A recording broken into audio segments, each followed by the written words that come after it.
Freelancing was my special guest, G.Tone, bandmate, bass player extraordinaire, brother. Yeah, Shuckle. So G.Tone, what got you into music?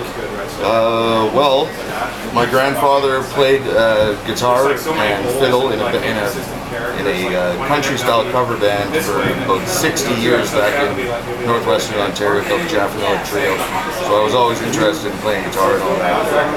My grandparents actually bought me my first guitar when I was about 11 years old and bought like 6 weeks worth of lessons, basically enough to learn how to tune a guitar and play Au Clair de la Luna. Awesome. Yeah.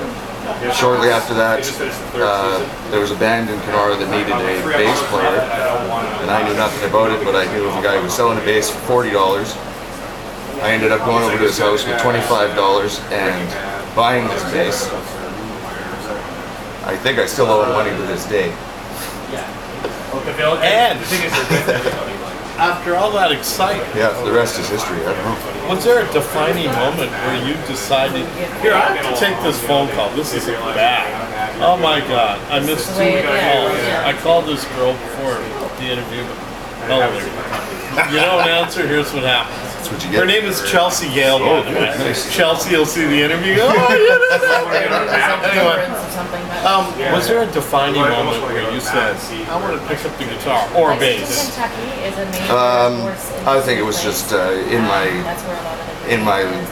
whole life growing up, you know, like watching. Well, actually, you know what? I'd have to say, defining moment that pops into my head was like 1992, watching MTV and seeing Kurt Cobain and Nirvana doing "Smells Like Teen Spirit." And I was like, well, what the fuck? That's why doesn't everyone do that? I guess everyone can do that, right? If he can, anyone can. So Kurt Cobain's an influence, or the other influences?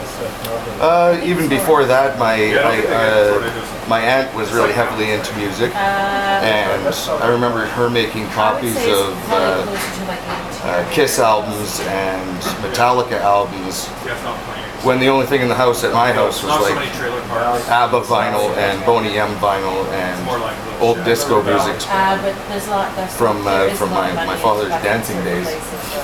And then he became a preacher. Well, yeah. So tell us about yourself. You're from Kenora. I'm from Kenora, Ontario.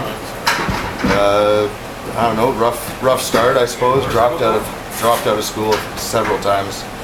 Ended up getting my GED. I ended up being a sawmill worker for about 5 years and buying into the whole mortgage and loans and society stuff, right?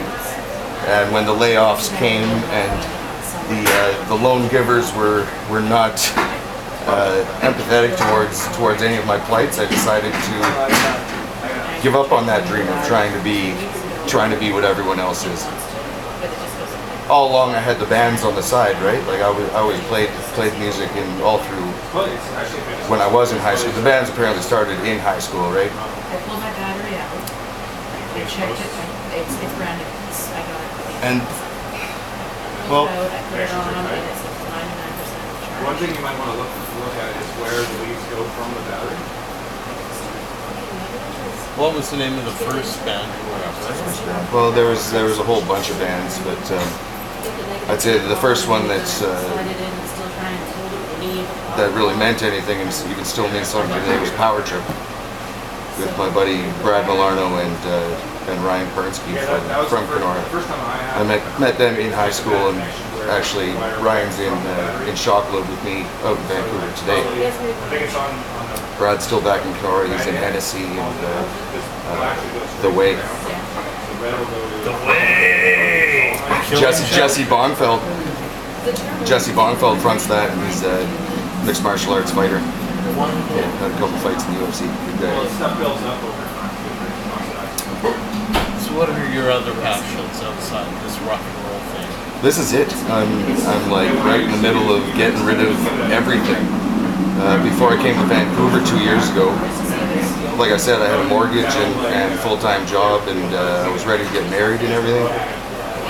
I ended up getting laid off, and things were tough for about a year and a half, taking part-time jobs and all that.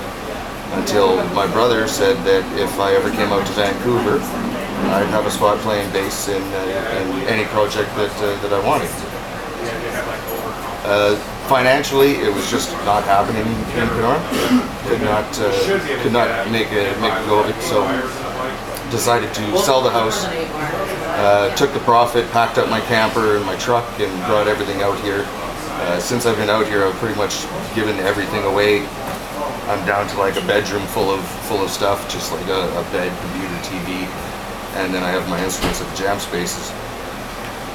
And I'm even thinking about downsizing for that. Like I'm thinking about buying either a small motorhome or a bigger van just to live in Vancouver, so I don't have to be stuck paying rent every month.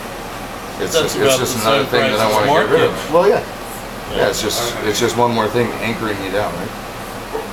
So I'd like to even get rid of that and take this show on the road. How does it feel to play this phenomenon? The Little Guitar Army. I was pretty surprised to get a call from Rich Hopkins to come and join the band, because he had only seen me play. I had met him one night and he'd seen me play at Princeton. I think it was at the Princeton Shockload played with Motorama, and the next day Rich called me and said, "I think you'd be a great fit for Little Guitar Army." And I had just heard about Little Guitar Army for like 2 weeks before that. My drummer in Shockload Jameson told me about Little Guitar Army and what they were doing, and I was interested. And then all of a sudden I get this call to come and join. I was like, wow. Shed a tear or two. I was like, this is what I came here for. This is exactly what I came here for. I play with you a little bit. Yes, you do. Hell yeah. We have fun. We're the hairy, beardy guys. And I'm thankful to Frank for doing this interview. Absolutely. Producer of the show is our good friend, Ron Ferris. Right. And LGA just rehearsed. So presently you're in Shockload Yep. and LGA. Yep. Any other projects? Zenith D Wonderpants. I play stand-up bass. It's an acoustic act. Very positive. Really nice stuff. Zenith D Wonderpants. Yes. And any projects on the horizon, or just LGA for now? Those three are.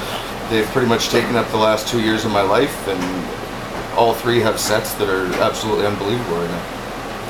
We're enjoying the ride. Expect more from this guy, G.Tone. This is Freelancing with Sonny. Freelancing with Sonny. Thank you. Okay, good.